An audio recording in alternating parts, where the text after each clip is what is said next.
আসসালামু আলাইকুম। আজকে আমি আপনাদের শেখাবো কি করে সহজভাবে মোমো ঘরেই তৈরি করে খাবেন।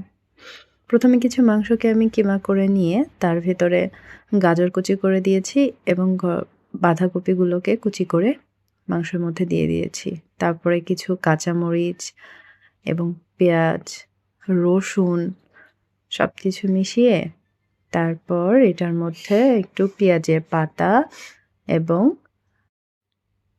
সয়া সস দিয়ে দিচ্ছি ৩ চামচের মতো। আমার ছেলে বারবার বলছিল, "আমি তোমাকে হেল্প করব।" যার কারণে ওকে নিয়ে আমি কাজটা শুরু করি।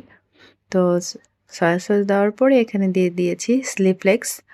এরপর হচ্ছে এর মধ্যে আমি দিয়ে দিব কিছু গোলমরিচের গুঁড়ো সামান্য পরিমাণে যাতে ঝাল বেশি না হয় ওইভাবেই। তারপরে কিছু আদা বাটা, তারপর রসুন বাটা দুটোকে সুন্দর করে দিয়ে চুলাতে তেল এবং বাটার দিয়ে তেলটাকে গরম করে এটার ভিতরে ঢেলে দেব। একটা সুন্দর স্মেল চলে আসার জন্য। মোমোটার মূল স্বাদটাই এটার উপরে ডিপেন্ড করে। এরপরে একটা সুন্দর একটা স্মেল আসে। এরপরে দুজনে মিলে ভালো করে মাখিয়ে নিচ্ছিলাম। মোমোটাকে ভালো করে মিশিয়ে তারপর কিছুক্ষণের জন্য ম্যারিনেট করে রেখে দিব। পরে আমি এটার একটা ডো বানাবো, আটার ডো। আমার ছেলে মূলত অনেক কাজ করতে চায়। সবসময়ই বলে, "আম্মু আমাকে কিছু কাজ দাও, আমি কাজ করব।"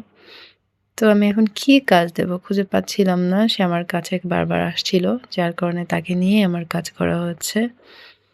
তো এরপর মোমোটার ডোটা সুন্দর করে মাখিয়ে একটু লবণ টেস্ট করে দেখলাম যে কম হয়েছে। যেহেতু সয়া সস দিয়েছিলাম, যার কারণে লবণের পরিমাণটা আরেকটু কম করে দিয়ে দিলাম। এরপরে আটার একটা ডো বানিয়ে সেটাকে গোল করে রুটি বানিয়ে একটি গ্লাসের মাধ্যমে আমি কেটে নিয়েছি। তারপর এইভাবে খুব সহজভাবে আমি মোমোর এইটা দিয়েছি। আপনারা দেখেন খুবই সহজভাবে, এত সহজভাবে মোমো বানানো যায়, এটা আসলে কি বলবো আর।